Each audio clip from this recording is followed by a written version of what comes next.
what tricep attachment should you use? All right, guys and girls, here we are, West Main, and when I'm going through arm workouts, what you might see is me do advanced either attachments or techniques, and what I thought I'd do today is take us back to beginner phases and intermediate. And if I had a bare bones gym that, let's say I was in a place that didn't have a bunch of attachments, or I didn't have a ton in the back of my truck, what will we do, how we use them, pros and cons of each, and then kind of look at that as a whole. So let's get in here, stop talking, and I'll show you what I'm talking about. The most basic, the classic V-bar. Dave and I in the last podcast, we just talked about, a tricep workout to really blow your arms up. And I said, the guy who taught me the bodybuilding told me to get this handle and learn how to do the stack for 20. And I listened, I'm a good listener. And sure enough, this right here is what I would consider the most basic handle. So we do a few reps and kind of talk to them. So again, butt of my hands there, stand tall, and then we're just gonna push down. I instinctually will always do a thumbless grip. So if you look at my hands there, I'm not gonna wrap my thumb under. I'm just gonna simply let it hang over the top, most people call that a suicide grip. And I'm just gonna press down. Now, I'll get him to swing around to the back and see how that really binds me, because it's so narrow for my structure, right?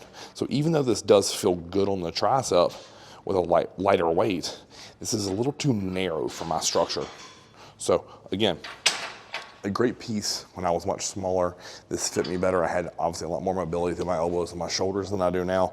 And you can never, in my opinion, go wrong with this attachment. So especially beginner intermediates, put this piece on, hammer, get the triceps growing. All right, next up, every freaking gym you'll ever go to is gonna have a rope. So let's use it and be smart with how we use it. So if you look at this cable attachment here, how it's set all over the top, I'm not able to stand directly under it, because if I'm here, my triceps are not fully stretched because there's no tension on this, right? So if I'm at a shorter cable station, I'm gonna have to step back to engage the tricep and press more back and down. So you see the angle of that. And that's solely based on the cable system that I'm using. So if you're on a shorter stack, we have to press back and down. And you notice I kind of instinctually take my hips back, tilt my chest forward to get even more range of motion and stretch. So if I didn't want to do that, if I wanted to maintain more upright posture, I'm going to show you how to do that now. Higher cable set. So now what I can do here, the triceps are fully stretched, the weight is on and engaged. Now I can press down and out. So a completely different style of push down, because now I am very upright, as opposed to, now I can still do this on the tall cable stack. If I wanted to push back this way, you can definitely do that. So two different ways to use that rope for a tricep push down. This to me feels great for my whole tricep, but when I really spread my hands apart, it's a lateral head, so that piece of my tricep here. So when I come down, really push those handles apart, and that's what's gonna drill that lateral head of my tricep for me. So again, if I'm doing these, I'm gonna stay upright posture, ideally, press down and apart. And I know a lot of people will say, Chris, I've seen you punch these. So when I say punch it, it's here. And you're exactly right. Once I reach full range of motion failure and I'm no longer able to drive those handles apart, I simply just start punching it. That's still on that tricep. It's still burning them up. So to me, that's just a way to extend that set. You could call that an intensifier, I guess. I just find ways to keep burning the muscle. That's an old school premise. If you're gonna logbook that, you could probably say, I did 15 spreading my hands apart and then an additional 8 punching it. But again, another cool little technique with this rope. So in the grand scheme of life, V-bar, rope, and then now the third and final most basic tricep attachment is gonna be the easy bar. If I have one of these and the V, I'm not gonna use that inside handle. Because guess what, that's pretty much just what I did with the V-bar, with that close hands placement. With this, I'm gonna flip it over, butt of my hand towards the outside bend of this bar. And that's gonna put me in a much better alignment for tricep pushdowns for me now. Now, let's say when I'm smaller, this might have felt great. I don't remember doing a lot of these when I was younger, probably because I was married to that V-bar. But if you look at this alignment for me, that is absolutely hammering the long head of my tricep, and honestly the whole thing. With this, you can also, again, I'll get on top of it, you can get on top of it, push it down. You can also step back and drive back towards your quads. Both ways work extremely effective.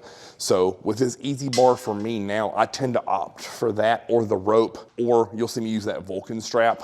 All three of those are gonna be ideal push down options for me. But again, any of these are gonna work great, guys. What you have to think about is I really challenge and encourage you all to come in here, experiment, really get on these tricep attachments and use them effectively, and then see what that feels like when you're getting a pump the next day. If you're sore, like, pay real close attention to if you have any elbow pain, all little things to me that go a long way when selecting the right attachment for you. So honestly, any of these would work. You could rotate them 1, 2, 3. So week 1, what's that? Week 1, week 4, week 7, you could rotate handles and just go 1, 2, 3, 1, 2, 3, and just kind of start that whole cycle if you wanted to rotate week to week, or just find the one that feels the best to you.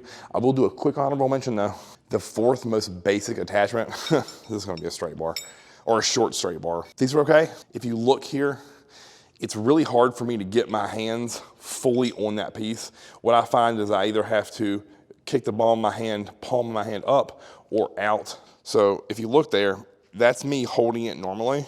If I was gonna press this down for triceps, I'm gonna take my hands and rotate out. So it's gonna create space between the bar and my thumb, and I'm gonna be pressing on the outside portion of my hand. So that's essentially what I'm gonna do with this easy bar. So here, that's what I'm gonna do with this. So why use this? Because I no longer biomechanically can get into this straight bar position, and it feels great to my wrists and my shoulders. So can you jam it in there and do it? Yes, but that's why you have elbow pain on your skull crushers.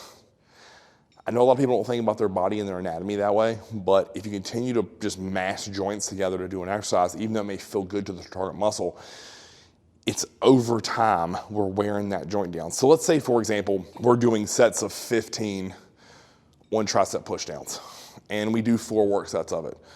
Okay, so you're looking at 60 total reps every week, so 60 times 50.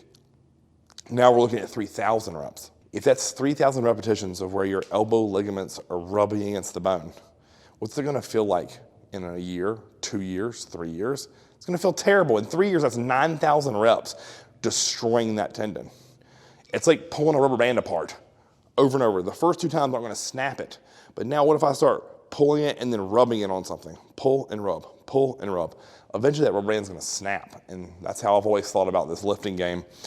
Once I've matured my mindset is, exercise may not hurt in the moment, but something doesn't feel exactly right. So be intelligent with selecting these handles, because never once have you put on a tank top and walk on the street and be like, man, what handle do you use for tricep extensions? They don't. They say, your arms are freaking huge. Or if I get a bodybuilding stage, like, man, Chris's arms look wild in the side tricep. Yeah.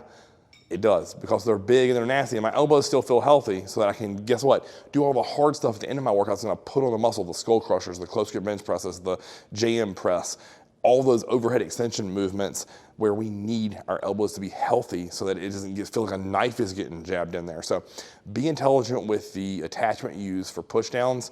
And then again, this video, guys, is for a bare bones basic gym or taking you back to the beginner stages of working out. To this day, I can still use one of these 3 handles and progress. I believe that in my heart. I would have to be smart in how I programmed it, my reps, my sets, and where I put it within a workout. So if you like this video, guys, like, share, and subscribe. Comment below what is your favorite tricep attachment, and we can argue in the comments, or I can agree with you. Until next time, Crevin CV.